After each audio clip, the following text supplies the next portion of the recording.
Praise the Lord. இன்றைய அப்பத்துணிக்க நிகழ்ச்சியில உங்களை சந்திக்கிறதுல மிக்க மகிழ்ச்சி அடைகிறேன். இந்த நாளிலும் நாம் கர்த்தருடைய வார்த்தையை நாம் தியானிக்க போகிறோம். கர்த்தரால் ஆசீர்வதிக்கப்பட்ட ஊழியக்காரன் என்கிற தலைப்பின் கீழ் நாம் தியானித்து வருகிறோம். இந்த நாளிலும் ஒரு காரியத்தை நாம் சிந்திக்க போகிறோம். பாருங்க, நீங்க ஆசீர்வதிக்கப்பட்ட ஊழியக்காரனா இருக்கணுமா? உங்க ஊழியம் ஆசீர்வதிக்கப்படணுமா? அல்லேலூயா. மூன்றாவது ஒரு காரியத்தை நாம் சிந்திக்கணும். அல்லேலூயா. அது என்ன காரியம்னு கேட்டீங்கன்னா, நீங்க பாருங்க, ஊழியம் செய்வதற்கு முன்பாக நாம் ஜெபம் செய்யணும். அல்லேலூயா. முதலாவது தேவனுடைய ராஜ்யத்தின் நீதியை நாம் தேடணும். பிறகு நாம் ஊழியத்துக்கு நாம் புறப்பட்டு போகணும். அல்லேலூயா. இன்னைக்கு நிறைய ஊழியக்காரங்க பாருங்க, ஜெபமே இல்லாம நாம் ஊழியத்துக்கு புறப்பட்டு போகிறோம். அல்லேலூயா. அதனால நம்முடைய ஊழியங்கள் என்ன ஆகுது கேட்டீங்கன்னா, ஆண்டவரால் ஆசீர்வதிக்கப்பட மாட்டோம்.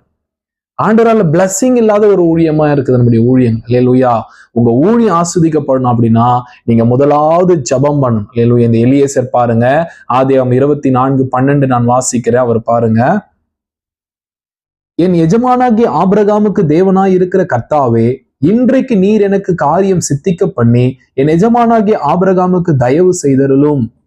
பாருங்க, முதல்ல அவர் ஜெபம் பண்றார். அங்க நின்று ஈசாக்குக்கு பெண் பார்ப்பதற்கு முன்பாக நின்று, ஆண்டவரே இன்றைக்கு என் காரியத்தை சித்திக்க பண்ணும் சொல்லி அவர் ஜெபம் பண்ணார். அவர் என்ன வேண்டிக் கொண்டாரோ அந்த காரியத்தை ஆண்டவர் சித்திக்க பண்ணி ஆபிரகாமுக்கு, அவருடைய குமாரனுக்கு ஒரு நல்ல ஒரு மணப்பெண்ணை ஆண்டவர் அவருக்கு காண்பித்தார். அல்லேலூயா. இதே போலதாங்க இன்னைக்கு நாம கூட நம்முடைய ஊழியத்திற்கு நாம் போவதற்கு முன்பாக நாம் ஜெபம் பண்ணணும். அல்லேலூயா. நம்முடைய காரியம் வாய்க்கணும்னா நாம் ஜெபம் பண்ணணும். அல்லேலூயா. நாம் காலமே எழுந்து நாம் ஊழியத்துக்கு முதலாவது ஓடுவோம் அப்படின்னா நம்முடைய ஊழியத்துல நாம் பெரிய வளர்ச்சியை நம்மளால பார்க்க முடியாது. ஒரு ஆசீர்வாதம் இருக்காது. இப்ப நம்முடைய ஊழியம் ஆசீர்வதிக்கப்பட்ட ஒரு ஊழியமா இருக்கணும், நாம் ஆசீர்வதிக்கப்பட்ட ஊழியக்காரனா இருக்கணும் அப்படின்னா முதலாவது நாம் கர்த்தரிடத்துல போய் நாம் ஜெபம் பண்ணணும், காத்திருக்கணும். அல்லேலூயா. நம்முடைய ஆண்டவராகிய இயேசு கிறிஸ்து எடுத்துக்கோங்க, அவர் அதிகாலமே வனாந்தரமான ஒரு இடத்துக்கு போய் அவர் ஜெபம் பண்ணினார். அல்லேலூயா. காலமே ஜனங்க அவரை தேடி வந்தாங்க. அவருடைய ஊழியத்துல மிகப்பெரிய அற்புதங்கள் நடந்தது, அதிசயங்கள் நடந்தது, மரித்தோரை எழுப்பினார். அல்லேலூயா. மத்தேயு 8:1 நாம் வாசிக்கிறோம், அவர் மலையிலிருந்து இறங்கினார். அல்லேலூயா. திரளான ஜனங்கள் அவருக்கு பின் சென்றார்கள்.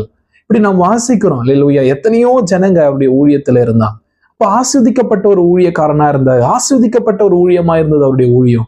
இன்னைக்கு உங்க ஊழியம் ஆஸ்வதிக்கப்படணுமா? நீங்க முதலாவது ஜெபம் பண்ணுங்க. நீங்க காத்திருந்து பிறகு புறப்பட்டு போங்க.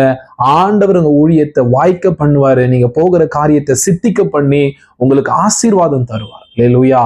ஆண்டவர் உங்களை ஆசீர்வதிப்பார். ஆகையினால ஜெபம் பண்ணுங்க, உங்க ஊழியத்தை கர்த்தர் ஆசீர்வதிப்பார். கர்த்தர் தாமே உங்களை ஆசீர்வதிப்பாராக. ஆமென்.